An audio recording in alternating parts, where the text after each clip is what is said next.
Bueno, muy buenas tardes a todos. Sean bienvenidos a Sobancaria. Los hemos invitado para hacer el lanzamiento de nuestro séptimo foro de vivienda. Este foro se va a llevar a cabo el próximo miércoles 6 de abril, aquí al lado en el Hotel JW Marriott, y vamos a estar todo el día en una agenda supremamente importante e interesante. En los últimos años, el sector de vivienda en Colombia ha registrado incrementos importantes que se reflejan en máximos históricos en los indicadores de ventas de vivienda, desembolsos y cartera. Aún así, el potencial de crecimiento de financiación de vivienda sigue siendo amplio cuando se compara su tamaño con otros referentes internacionales.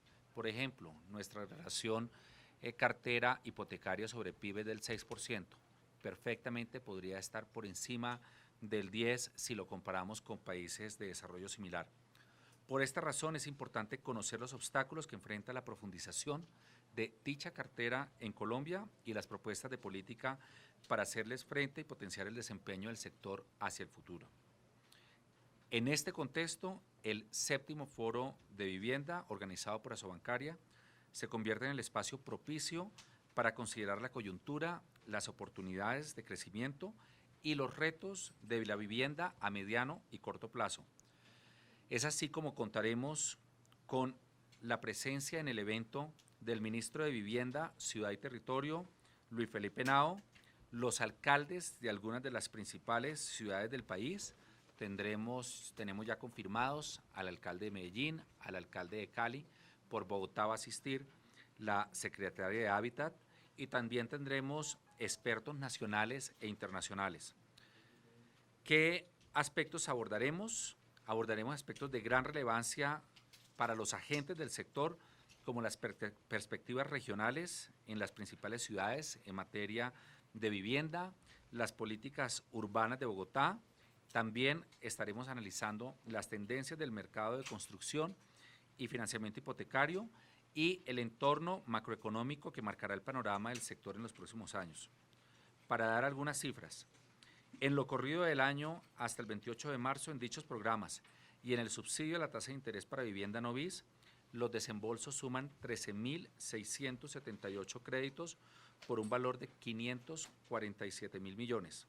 Por otro lado, durante el 2015, la banca financió 137.000 créditos por un valor de 13.4 billones de pesos, el nivel más alto entre los registros de los últimos años. Actualmente tenemos una cartera de vivienda en el sector que alcanza un valor de 53.8 billones de pesos y el crecimiento que tuvimos el año pasado, crecimiento real de esa cartera, fue cercano al 8%. Entonces creemos que estamos ante un panorama muy alentador.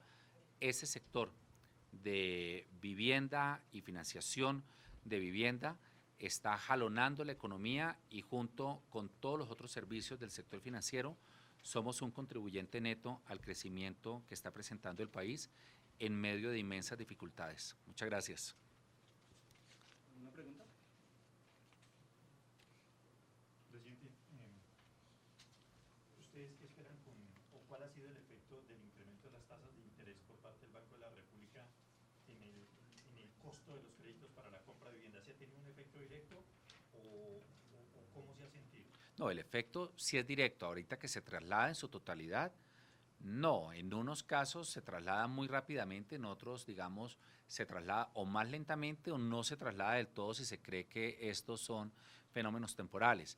Por ejemplo, durante los últimos 8 meses, las tasas de referencia del Banco de la República han crecido cerca de 175 puntos básicos y nuestros créditos no han crecido más en el caso de la cartera más afectada, que puede ser la de consumo o la de microcrédito, más de 160, 165 puntos básicos. O sea que ahí hemos actuado como un colchón, pero en los créditos de vivienda, o sea, el crecimiento ha sido mucho menor.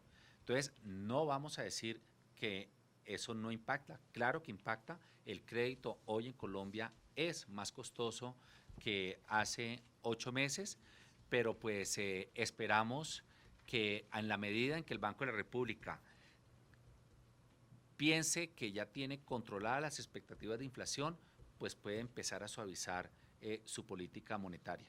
En este momento nosotros estamos teniendo unos índices de interés para la cartera hipotecaria del 11.1 al 11.6%, pero recuerden que en este momento estamos en inflaciones medidas mes a mes cercanas al 7%, o sea, estamos hablando de un diferencial que es muy bajo frente al comportamiento histórico.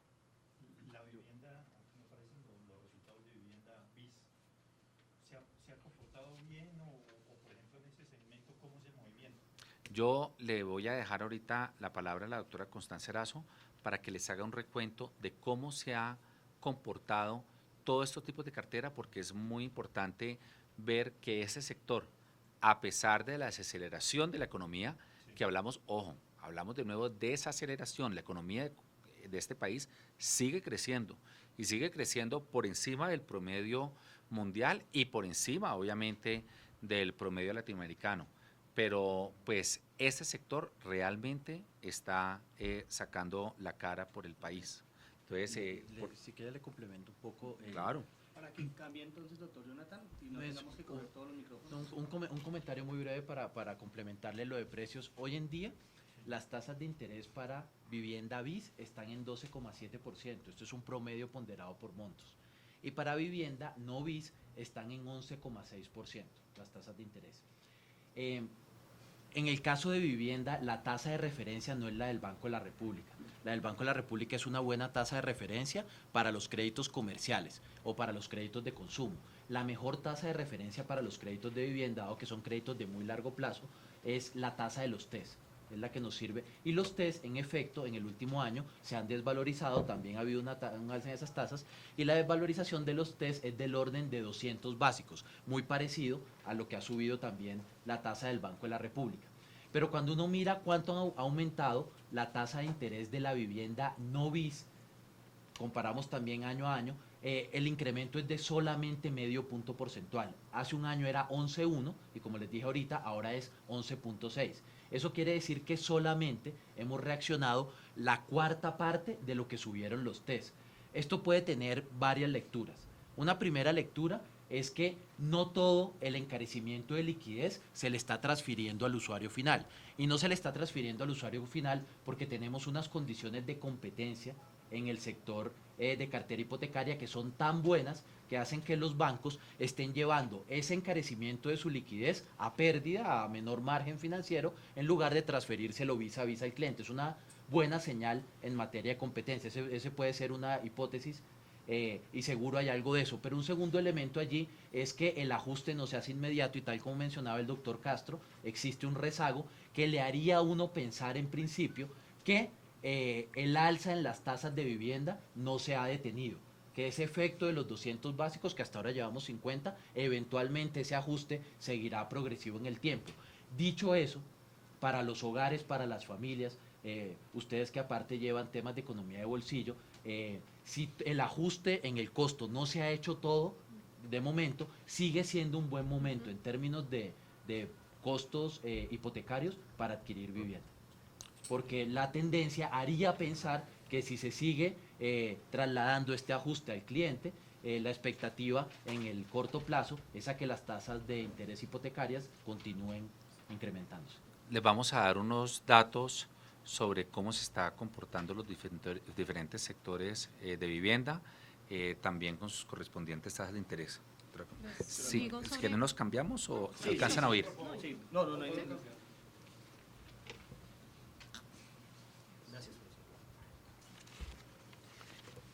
Bueno, en el caso de BIS, que era la pregunta puntual, digamos que la dinámica ha sido muy buena en los últimos años. Casi que el 40% de los desembolsos de las entidades se dirigen a este segmento en número, en valor, digamos, el porcentaje es menor, pero porque los montos de los créditos son menores. Y esto está muy impulsado también porque son, digamos, el segmento de la financiación que tiene los programas del gobierno nacional. Entonces, del año pasado cerca de 35.000 créditos se hicieron a través de los programas del gobierno y cerca de 50.000 créditos desembolsados en total fueron para el segmento BIS. Por sectores de la población en esta vivienda BIS, ¿cómo se distribuye? O sea, ¿en qué sectores donde se está comprando más vivienda? Por estrato o algo así, no Sí, le sí, tengo, sí. no le tengo la cifra de Pero por estrato cómo se digamos, distribuye, pero en general es digamos son las viviendas dirigidas para la población que tiene ingresos inferiores a 4 salarios mínimos. o sea, clase media, ¿es la que está comprando más vivienda? Clase media baja. media baja. Media baja y la clase alta nada. No, mejor dicho, Ella no accede a programas no, pues, exacto, de, sí. de subsidio a la tasa. No subsidio a la tasa de interés, no, pero también uno podría ver que, por ejemplo, estratos 5 y 6 están comprando más vivienda, menos vivienda o viven más en arriendo. Más vivienda, menos. No, a ver, de los desembolsos totales, 40% BIS, alrededor del 60% para los otros segmentos, ¿sí? La proporción de arrendamiento, sí me corcha, pero le doy el dato ahorita. Vale. Sí, pero creo que lo que hemos visto en Sí. la última informe de Galería Inmobiliaria era que en algunas ciudades el estrato 5 y 6 estaba teniendo crecimientos menores que el resto de los estratos. Sí, en ventas, pero en ventas, en datos de ventas, no en financiación. O sea, la clase Pero- media es la que más está comprando. Sí, por los subsidios además, y como este año se lanzó el subsidio para vivienda no BIS, dirigido particularmente a la clase media, pues yo creo que eso sí dinamiza la demanda. ¿Qué tan demandados han sido esos subsidios? ¿Y qué Mucho. tantos quedan? No, todavía el gobierno asignó 50.000 para 2 años, para 2016 y para 2017. Este año los cupos son 25.000. Y como digamos empezó hace muy pocos meses, hace muy pocos meses, todavía hay cupos suficientes para que la gente acceda a estos beneficios. ¿Pero cuántos ya? Deben haber desembolsados alrededor de unos 1.500 créditos hasta el momento. ¿Por ciudades Bogotá la que encabeza o no necesariamente? De esos De desembolsos, construcción de viviendas y desembolsos, obvio, sí. Bogotá, digamos que tiene un peso alrededor del 20% en las ventas de de todo el país, de las 8 principales ciudades que censa la Galería Inmobiliaria, sin municipios aledaños. Bogotá el peso es como del 20-25% en valor. ¿Y ustedes han notado, doctor Castro, desaceleración en la demanda por crédito? ¿Que la gente esté yendo menos al banco a buscar crédito? Pues yo no sé si esté yendo menos, pero lo que sí tenemos son los totales de crecimiento de cartera. Las carteras, su crecimiento, en general en todas las modalidades, van a ser menores este año que las del año pasado. Pero pues que estamos teniendo obviamente un crecimiento mucho menor.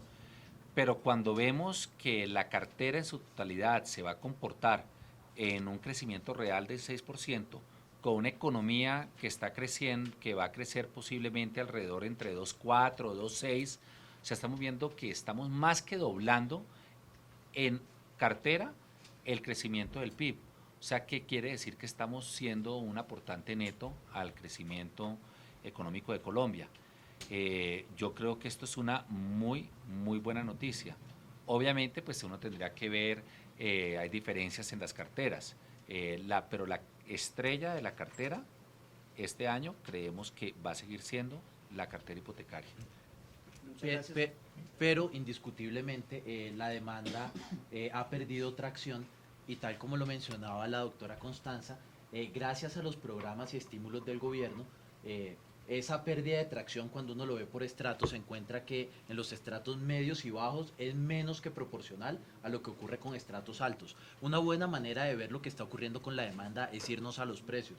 Los precios que hace unos años ni siquiera unos años, hace unos meses, también con ustedes, colegas, hablábamos de si existía o no existía una burbuja, porque los precios estaban muy altos. Hoy en día el crecimiento de los precios de vivienda nueva son de solo 0,1% real. Eso quiere decir que se estabilizó el crecimiento de precios de vivienda y de hecho tenemos ciudades como Bucaramanga, como Neiva, como Santa Marta, donde el crecimiento en términos reales es negativo, es deflacionario.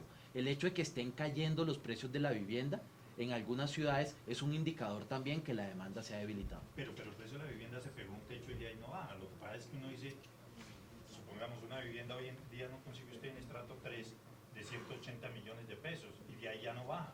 O sea, pues obviamente que se ha desacelerado el precio, pero se mantiene muy alto. Sí, pero es que si estuviéramos con precios cayendo de manera acelerada en todos los estratos, debíamos estar muy preocupados, porque quiere decir que antes había una burbuja inmobiliaria. Si causa de una reducción drástica del crecimiento, bueno, no tan drástica, pero sí del 4 y pico aún en el 2014 a un crecimiento que este año lo tenemos casi dos puntos por debajo, pues pensar en que los precios están estabilizados quiere decir que es un mercado sano y que no había burbuja como tal. De pronto podemos hablar de alguna que otra ciudad, pero en general el mercado es sano. En una desaceleración no se vino a pique el mercado, sino que se estabilizaron los precios. Y ya que estamos hablando como de la desaceleración económica, ¿ustedes han visto que la gente se esté empezando a colgar con los créditos? El nivel de cartera sigue siendo muy bueno. Tenemos en este momento incluso niveles de cartera de cartera mala 2.8, 2.9, que es un nivel que incluso está por debajo del que teníamos hace un año. O sea que la calidad de la cartera sigue siendo excelentemente bien evaluada. Perfecto, muchas gracias a todos. Doctor Santiago, una preguntita diferente. Lo del tema del billete de 100.000, quería preguntarle, hay muchos cuestionamientos, muchas dudas, e incluso se habla que eso puede ser para generar algunas dificultades en cuanto al proceso de bancarización. Sobre ese particular, presidente, ¿qué percepción tiene usted? Por ejemplo, ¿va a generar? Exacto. Y la otra pregunta es, por ejemplo, ¿no cree que los colombianos van a guardar ahora más plata debajo del colchón? Porque pues ya como son 100.000 pesos puede generar ese pequeño problema. Con la moneda de México. A ver, nosotros no tenemos problema per se con un billete en particular.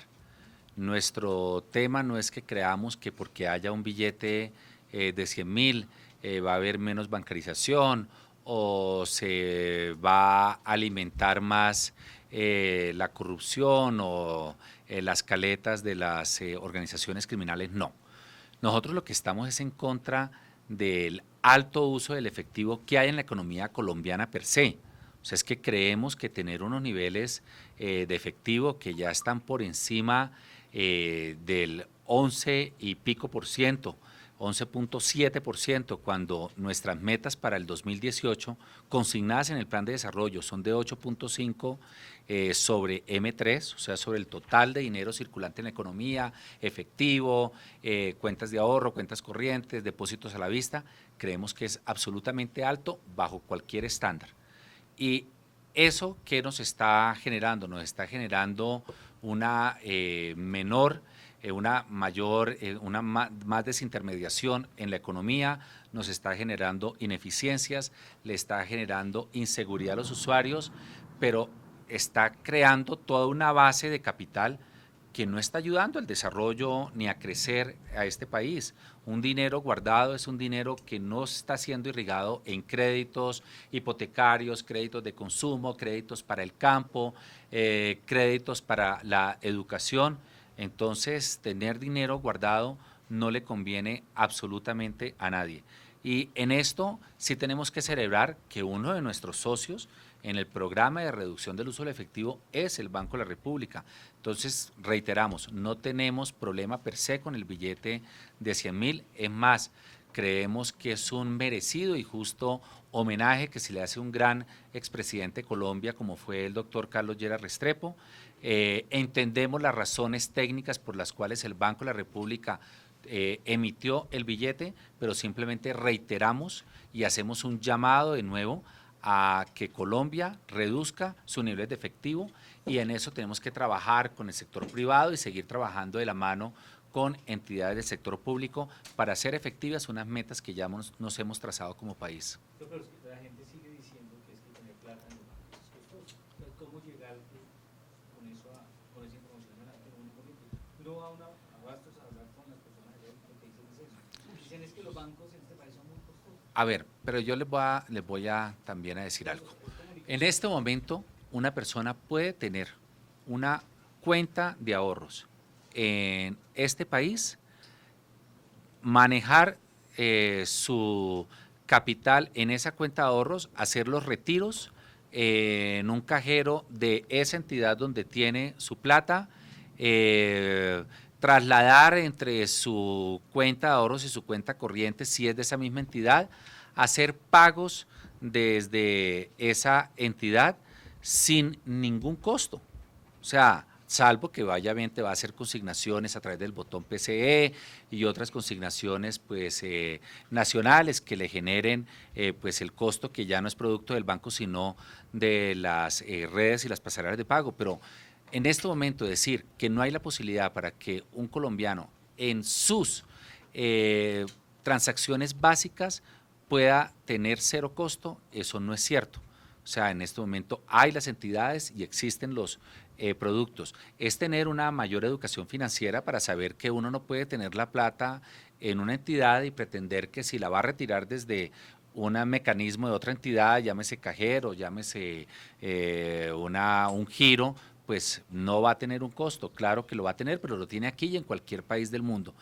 Y aún así, en países que tienen costos mayores que Colombia, porque Colombia es uno de los menores costos de productos y servicios financieros en Latinoamérica y tienen menores índices de uso del efectivo. O sea que no hay una correlación que nos diga que eso sea cierto. Yo sí creo que hay una cultura también de aversión al uso de algunas cuentas. Esto vimos el quiebre claramente desde que se impuso el 4 por mil. El 4 por mil sigue siendo un obstáculo para una mayor bancarización, inclusión financiera, pero pues eso es un tema que no depende de nosotros, depende de decisiones que toma el gobierno y el Congreso de la República. Pero lo que le compete a la banca, que es crear un ambiente de mayor competencia, una amplia gama de oferta de productos que obedezcan las necesidades de los cuentavientes, en eso le hemos cumplido al país y a la economía. Presidente, ¿cuánta plata hay de los colombianos en cuentas de ahorro en la banca y cuánto es el efectivo que hay circulante? Creo que el año pasado nos daba una cifra y parece que ha aumentado.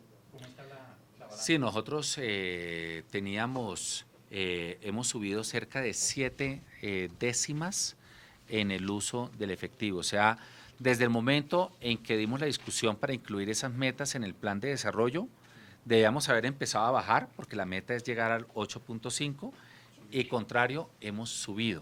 O sea, que quiere decir que caminamos en la dirección opuesta a la que nos habíamos propuesto. Sin embargo, también hay buenas noticias, o sea, también hay que ser positivos por el lado del crecimiento del uso de tarjetas débito y crédito como proporción del PIB, y eso ha tenido un incremento importante. Lo que quiere decir es que los colombianos sí están manejando más medios de pago electrónicos, pero que en otras instancias de transacciones todavía seguimos manejando un efectivo muy grande. ¿Cómo está cuánta plata circulante manejan los colombianos en efectivo? Pues a ver, si estamos con un 12 y pico por ciento, un 11.7 sobre el M3, y el M3 está alrededor de unos 100... El efectivo son unos 60, 70 billones. 60, 70, sí, porque son como 180. Sí. Efectivos son unos 60, 70 billones Tenemos de pesos. 160 en cuenta de ahorros, más lo que tengamos en cuentas corrientes, más depósitos a la vista. Eso es el M3. Y de eso tenemos el 12% en efectivo. Entonces, ese es el cálculo que tendríamos que hacer. Pero o sea, son como... como 60 o 70 billones de pesos es el total de efectivo que circula en la economía colombiana. Muchísimo. Sí, entonces un total de M3 de 700 y pico billones. Pero eso comparativamente con las regiones Es demasiado alto. Es alto. Es bastante malo. La mejor manera de compararlo, no es en los billones por el efecto cambiario. La mejor manera de compararlo es o respecto al PIB o respecto a la base monetaria. De hecho, la mejor es respecto a la base monetaria. Y como mencionaba el doctor Castro, en Colombia ese número es superior al 12%.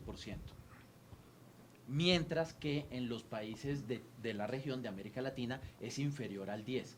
De hecho, en los países de la Alianza del Pacífico, ese número es del 8%. No estoy hablando de Suecia ni de Canadá, estoy hablando de México, estoy hablando de Perú y de Chile. Ese número es del 8%. Es decir, respecto a nuestra base monetaria, usamos un 50% más de efectivo de lo que usan los países más desarrollados de la región. Y si nos comparamos contra la OCDE, que se supone que es un punto de llegada en el mediano plazo, la OCDE utiliza un 5% de su base monetaria, solo un 5% de base monetaria es efectivo, nosotros somos 12%. Entonces, más que doblamos, ¿sí? Es un 140% de uso. E incluso respecto a lo de medidos la sobre OCDE. países que tienen mayores costos financieros en índice de paridad de poder adquisitivo que nosotros. Entonces, la comparación es doblemente mala. O sea que con el billete de 100.000 va aumentando. Porque, claro, es menos la cantidad de billetes, un millón de pesos ya no va a ser el paquete grande, sino va a ser el paquete pequeño. O sea, va a hacer que la gente tenga la posibilidad de aumentar el efectivo o no. Podría darse. Nosotros, digamos, hace unos 9 meses tuvimos al profesor Kenneth Rogoff, donde explicaba un poco, digamos, la incidencia perversa que tiene ese alto uso del efectivo sobre temas como la informalidad, como la delincuencia. Entonces, nosotros reiteramos, no estamos hablando del billete per se, pero sí el efectivo termina favoreciendo estos fenómenos. Y lo que sí, pues, esperamos que en unos años no sean, digamos, estas organizaciones delincuenciales las que terminen acaparando gran parte de los billetes de alta denominación. Pero, digamos, ese es un tema aparte. Nosotros lo que queremos es, y en eso reconocemos el acompañamiento del Banco de la República y del Gobierno, es en una campaña que hemos denominado nuestro proyecto F, donde está participando Banco de la República, Ministerio de Hacienda, Planeación Nacional, Ministerio de Salud, posiblemente vamos a tener también al Ministerio de Educación en sus cuentas maestras, y estamos tratando de involucrar el mayor número posible de entes territoriales. Presidente, a ver si me recuerda, qué pena, cuántos fueron los desembolsos en materia de créditos para vivienda. Y lo segundo, ayer Luis Carlos Sarmiento Angulo decía que como consecuencia de la desaceleración de la economía, la banca, por lo menos el Grupo Aval, iban a revisar todos los que, o sea, iban a ser más rigurosos en el tema del otorgamiento de créditos por el incremento en el desempleo, por la desaceleración misma de la economía. ¿Qué opinión tienen sobre ese tema? Y si obviamente ese tema se va a trasladar a toda la banca nacional. Reiteramos, en el 2015 se dieron 137.000 créditos hipotecarios por 13.4 billones y tenemos en este momento ya una cartera del 53.6 billones de pesos. Eso es un poquito menos que el 6% del PIB de Colombia. Ahora, obviamente, cuando hay épocas, digamos, de dificultades económicas, como la desaceleración que estamos enfrentando, pues los mecanismos de otorgamiento de crédito se tienen que afinar, porque lo que un banco no puede permitir es que se deteriore la calidad de su cartera, porque eso sí va directo a su balance, va directo obviamente a la capacidad de poder tener, digamos, un estado de resultados estable y que obviamente le permita la viabilidad de esa entidad. Pero sí es cierto que el estudio de los créditos se hace más riguroso cuando obviamente las posibilidades de que una persona pueda quedar desempleada o que un sector, por ejemplo, petrolero, de suministros, de empresas mineroenergéticas, pues ya no tiene la misma solidez financiera que antes. Eso es algo natural que pasa en Colombia y lo ordena nuestro regulador. O sea, nuestro regulador ordena que nosotros vamos afinando esos mecanismos en la medida que el perfil de los clientes o los posibles tomadores de crédito vaya cambiando. Pero aún así dice que va a seguir aumentando. Aún así va a seguir aumentando, sí, el crecimiento de cartera va a ser del 6%. O sea, no quiere decir que se va a restringir este año, por eso preveemos que en un ambiente de dificultades estamos creciendo nuestra cartera en términos reales más del doble del crecimiento del PIB. Muchas gracias, le recordamos que el próximo 6 de abril va a ser el foro de vivienda.